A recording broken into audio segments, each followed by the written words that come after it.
Hi guys! Nararating ko lang sa trabaho ngayon eh. Nagpakain ako ng mga manok eh. No? Kain ko muna sila. Then itong enin natin, nakita nagpapakain ako kaya bumaba muna siya. Yung itlog niya o 5. Medyo ginutom yung ating hen. Yung ating hen. Inahin.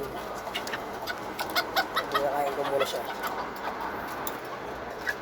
Mamaya guys, babalik na to. Ay, sandali lang naman to kumain. Mabayaan na natin siya, babalik ulit siya mamaya. Medyo ginutom siya oh.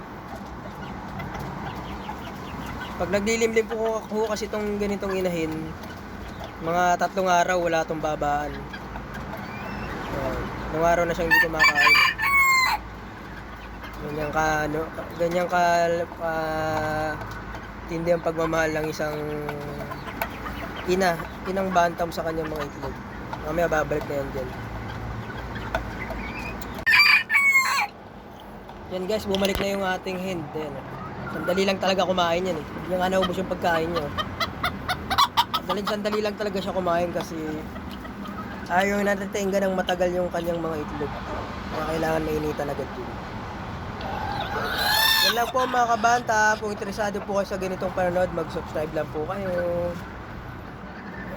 Maraming salamat po sa panonood. Bye po muna.